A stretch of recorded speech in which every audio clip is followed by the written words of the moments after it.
Chemical engineering மாதிரியான கோர்சஸும் traditional courses தானே sir?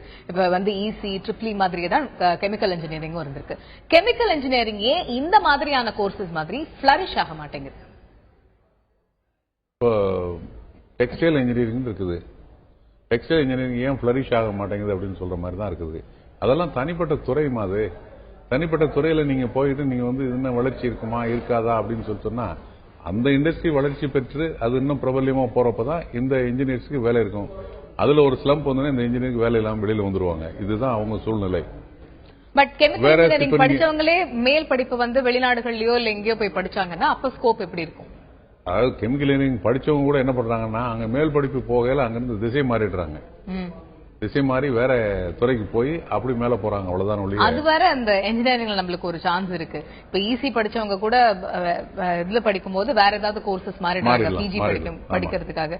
இன்னும் நிறைய சாயில் டெக்னாலஜி இந்த மாதிரி எல்லாமும் இருக்கு. ஆனா அந்த கோர்சஸ் எவ்வளவு பேர் விருப்பப்பட்டு எடுக்கிறாங்க ஸ்டூடெண்ட்ஸ் அப்படிங்கறது ஒரு கேள்விக்குறியா. அதாவது என்ன அப்படின்னு கேட்டீங்கன்னாக்கா இங்க இருந்து போற மாணவர்கள் வந்து அங்கேயே இருக்க போறாங்க அப்படின்னு சொன்னாக்கா பரவாயில்ல. அவங்களுக்கு வந்து இந்த மாதிரி திசை மாறி போய் வேற துறையில போய் அதுல ஆராய்ச்சி பட்டம் வாங்கி அப்புறம் அங்க வேலைக்கு போனாங்கன்னா ஏதோ அவங்களோட வேலை சம்பாரிச்சிட்டு இருப்பாங்க. ஆனா அது அவங்க அங்கிருந்து திரும்பி இந்தியாவுக்கு வந்தாங்கன்னா அவங்களுக்கு வேலை கிடைக்காது.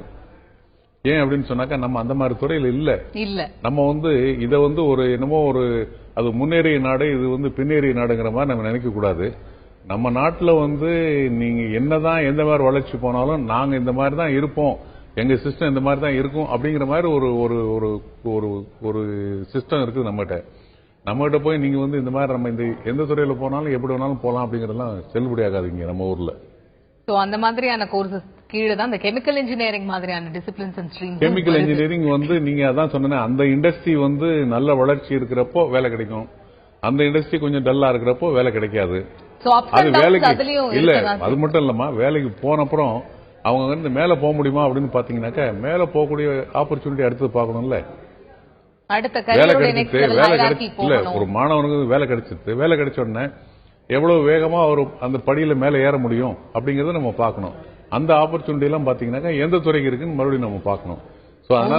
நம்ம ஃபுல்லா ஒரு அந்த ஃபுல் கரியரையும் பார்த்துட்டு அதுக்கப்புறம் தான் ஒரு துறையை எடுக்க வேண்டியதா போகுது. இல்ல ஃபுல் கரியர்னு சொல்லல நான் அதுக்கு ஒரு சின்ன விளக்கம் கொடுக்குறேன். இப்ப நீங்க வந்து அந்த காலகட்டத்தில் ஒரு 30 வருஷத்துக்கு முன்னாடி ஒருத்தர் ஏதோ ஒரு துறையில சேர்றாரு அப்படின்னு சொன்னா அட்லீஸ்ட் ஒரு 20 வருஷம் அதுல வேலை பார்த்தாருன்னா அந்த துறையில வந்து ஒரு பெரிய ஆளா வரக்கூடிய ஒரு சான்ஸ் இருக்குன்னு சொல்லலாம். இப்போ வந்து 20 வருஷம் இருந்தாருனாக்கா அந்த துறையில இருந்தாருன்னா அவர் வேஸ்ட் அப்படின்னு அர்த்தம். ஏன் அப்படின்னு கேட்டாக்கா எந்த துறை எடுத்தாலும் சரி 5 to 10 வருஷத்துக்குள்ள அவர் அந்த துறையில பெரிய ஆளா வரணும்னா வரலாம்.